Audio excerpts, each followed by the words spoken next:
What is going on, everyone? This is Jabo. I'm your host, Brendan Bryant, and these are my power rankings for the NASCAR Truck Series after the third race of the year at St. Petersburg. Let's get started. First off, the Truck Series' first visit to a street course went better than I expected. There was clean racing, door-slamming action, and whatever Chris Wright did. Hopefully the trucks return here in 2027. Also a shout out to Colin Braun and James Hinchcliffe for getting top 10s. And a shout out to Dario Franchitti, if it wasn't for tire troubles, would have had a solid top 10 result.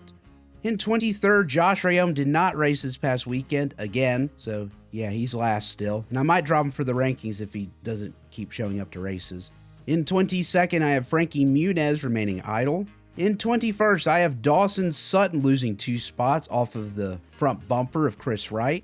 In 20th, I have your biggest loser of the week, that being Minnie Tyrell, who I am dropping 3 positions in the standings to 20th. In 19th, I have Chris Wright gaining 2 spots after essentially destroying the back half of the field. In 18th, I have Cole Butcher moving up 2 spots after a top 15 result. In 17th, I have Tanner Gray moving up a spot after a solid recovery drive. In 16th, I have Daniel Dye remaining idle. In 15th, I have Brendan Butterbean Queen losing 2 spots after a late incident. In 14th, I have Grant Enfinger remaining idle, who did have a top 10 run going, and then I don't know what happened. Fox never went over it, and he ended up 22nd for the second week in a row.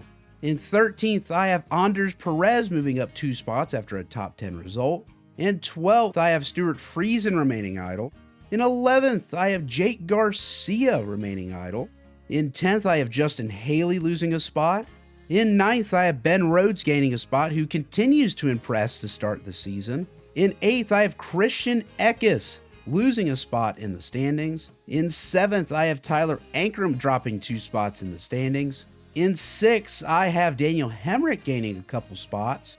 In 5th, I have Gio Ruggiero dropping a spot. And in 4th, we have your biggest winner of the week, that being Caden Honeycutt, who moves up 2 positions in the rankings.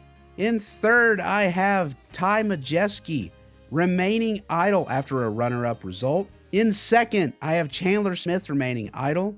In 1st, I have Lane Riggs, who went on to win the race in kind of dramatic fashion. He is also the first driver I have put number 1 in all 3 series of NASCAR to actually win a race while being number 1. So good on you, Lane Riggs. Well, there you have it, everyone. Thank you so much for listening to my weekly NASCAR Truck Series Power Rankings on Jabo. I've been your host, Brendan Bryant, and I will see you all in a few weeks after Darlington.